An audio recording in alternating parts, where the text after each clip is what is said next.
بسم اللہ الرحمن الرحیم۔ حضرت حنظلہ رضی اللہ تعالیٰ عنہ کو نفاق کا ڈر۔ حضرت حنظلہ رضی اللہ تعالیٰ عنہ کہتے ہیں کہ ایک مرتبہ ہم لوگ حضور صلی اللہ علیہ وسلم کی مجلس میں تھے۔ حضور اقدس صلی اللہ علیہ وسلم نے وعظ فرمایا جس سے قلوب نرم ہو گئے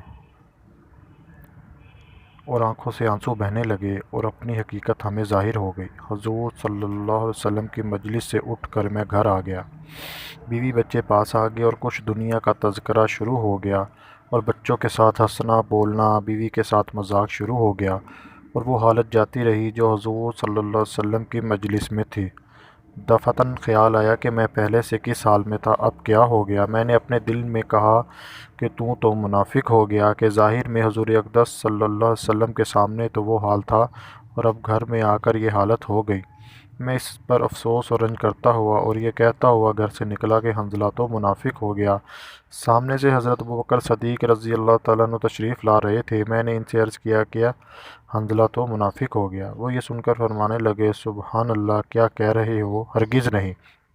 میں نے صورت بیان کی کہ ہم لوگ جب حضور صلی اللہ علیہ وسلم کی خدمت میں ہوتے ہیں اور حضور صلی اللہ علیہ وسلم دوزخ اور جنت کا ذکر فرماتے ہیں تو ہم لوگ ایسے ہو جاتے ہیں گویا وہ دونوں ہمارے سامنے ہیں، اور جب حضور صلی اللہ علیہ وسلم کے پاس سے آ جاتے ہیں تو بیوی بچوں اور جائیداد وغیرہ کے دھندوں میں پھنس کر اس کو بھول جاتے ہیں۔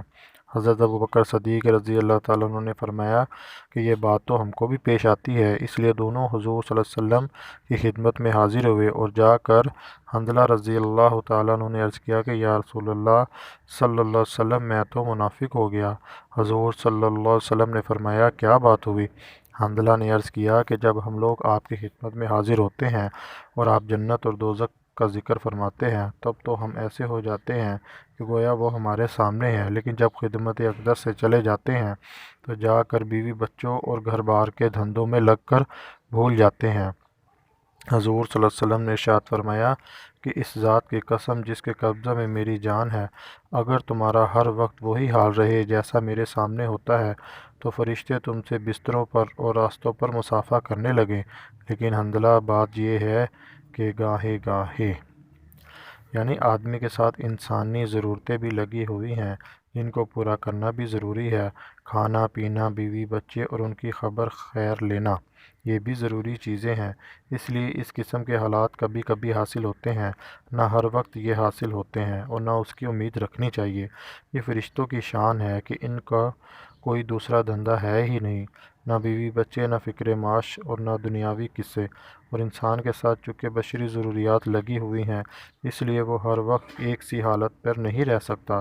لیکن غور کی بات یہ ہے کہ صحابہ کرام رضی اللہ عنہم اجمعین کو اپنے دین کی کتنی فکر تھی کہ ذرا سی بات سے کہ حضور صلی اللہ علیہ وسلم کے سامنے جو حالت ہماری ہوتی ہے وہ بعد میں نہیں رہتی۔ اس سے اپنے منافق ہونے